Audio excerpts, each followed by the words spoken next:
This is a CBC podcast. Welcome to the best of All in a Day. I'm Michael Munnick, and 5 days a week I pick one red-hot story from All in a Day on CBC Radio in Ottawa. You can listen again or catch what you missed. Here's today's feature.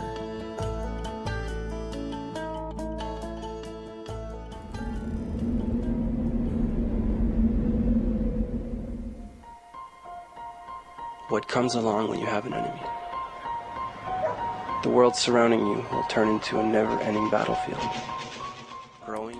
A never-ending battlefield. You may not think of Ottawa in those terms, at least not in the literal sense, but over the last couple of years, a young local filmmaker has been staging fight scenes and explosions and stunts all over the city. It's all part of Pascal Acca's very first action movie called Jamie and Eddie, Souls of Strife. And now that little film has landed in a pretty big place, the annual Action on Film International Film Festival in Pasadena, California. Not only is Pascal getting his very own screening, his movie is also up for 2 awards, Best Action Sequence and Best Foreign Film. The Jamie and Eddie screening is tonight, but before he has his big debut, we've managed to reach him in Pasadena before all the groupies rush him completely.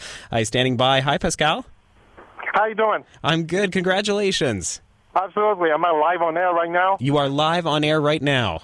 Yeah, that's pretty sweet. I'm all the way in California. Our screening is going to be happening in a couple hours. Things will be pretty good. How are you feeling about that big screening tonight?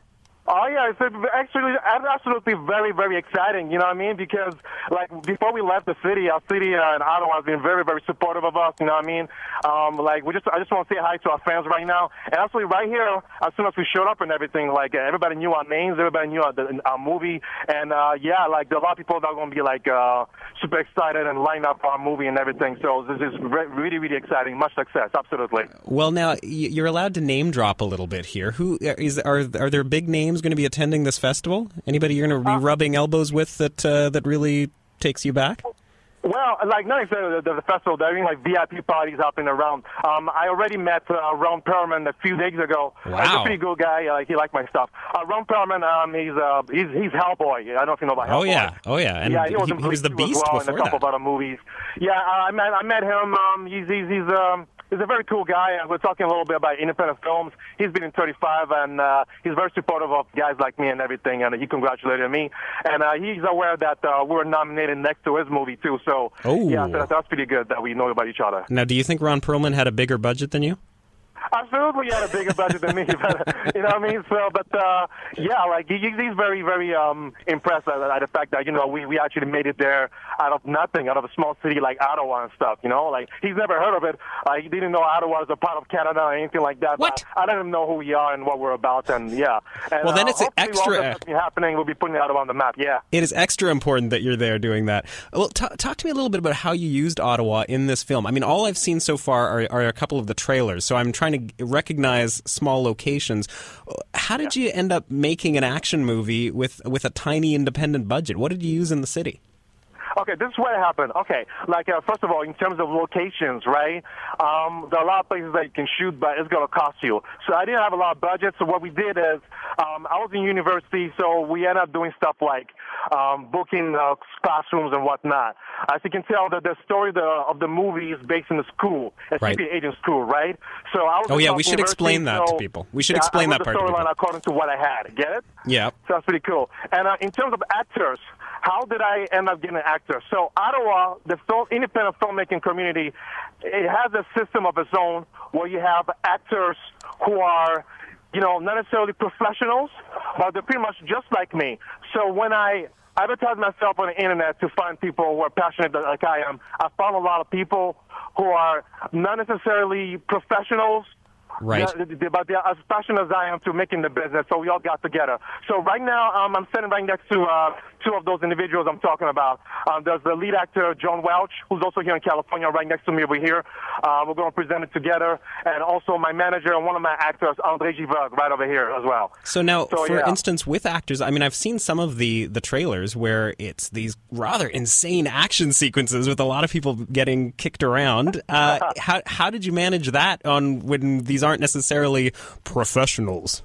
Okay, absolutely. Now, right now, I want to give a shout out to my fight choreographer, Mr. Dennis Lafont. He also plays the bad guy in the movie. Now, what I mentioned about people in Ottawa that are talented, like what you see is we have a lot of people here who are professionally trained actors or choreographers. Now, Dennis Lafont was a fight choreographer of the movie. Now, he's a professionally trained stuntman and fight choreographer who was trained in Hong Kong and Toronto. But he worked at the TV Canada Trust. That was a full-time job. You know what I mean? Wow. So the city is filled with a lot of people who have all these skills, but they don't necessarily have the opportunity to make it, to just expose those skills in the city of Ottawa. So hopefully, with what's been happening with this project, we'll try and promote this side of Ottawa a little bit more, so that people will just step up and get to work. And I'm going to have to really pay attention next time I'm at a bank. If the guy behind the counter turns out could jump over and do acrobatics, that's pretty impressive. Anyway, I know. Now, what about, you mentioned using locations like the university, for instance, as one of your places. Was there any other space in Ottawa that you were particularly proud of using in the movie? I loosely use the city, but what was important, of course, the movie is very self-aware of its Canadian identity. Absolutely. Like, we even had what's it called? Andre Givogue, who's like a French-Canadian. We had him speak a little of French lines in there. You know what I mean? At the beginning of the movie, it begins with a Canadian flag in there, and I had to shoot a little bit of the city. What landmarks can I say? Laurier, for example. We had a little bit of Laurier in there. Oh, nice. Laurier Park, absolutely. Had Byward Market a little bit. Café de Cup. I want to give a shout out to Lane from Café de Cup, who let us use the cafe for free to shoot over there. What about the CBC? Landmarks. That's how the movie begins, but other than that, the movie is very self-aware of its Canadian identity, and people are definitely going to be proud of what they see over there if they are from Canada. That's for sure. Did you work any CBC shots in there? No CBC shots. I'm sorry. My big break. It could have. Oh man. Is there a sequel? Sequel. Actually, if you see the movie, you may think there's a possibility of a sequel there or a prequel. But actually, there's not a big chance of that because since we finished shooting the movie, we were working on our second feature movie called Evil, E-V-O-L. Evil? Yeah, okay. It's pronounced evil, like E-V-I-L, but it's love spelled backwards. The opposite of love is evil. Is evil. Okay, you've given me already much to think about. If it turns out there's a part in there for, some strapping journalist who can, take on the bad guys, you let me know, okay? Yeah, like Mr. Harewood, for example. Oh, okay, fine. I'll pass it along to him. That's fine. I'll do it. I'll just say with you, Alan. But definitely, we're always looking for people around. There are a lot of people who are eager to do this. They're passionate about it. You know what I mean? It's non-paid usually. That's the way the system works here in Ottawa. But with my experience, we end up finding a lot of people who are passionate about this. Those are people who stick with us, definitely. All right, Pascal, have a blast tonight. And it's dangerous saying that to an action movie person, but have a fantastic time, and we'll check in with you later.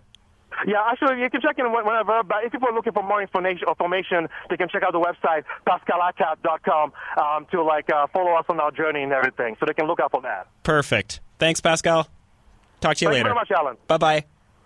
Bye-bye. Pascal Aka is the writer, director, and star of Jamie and Eddie, Souls of Strife, as well as the sequel potentially starring Adrian Harewood. It's screening tonight at the Action on Film Festival in Pasadena, California, and that website again, pascalaca.com.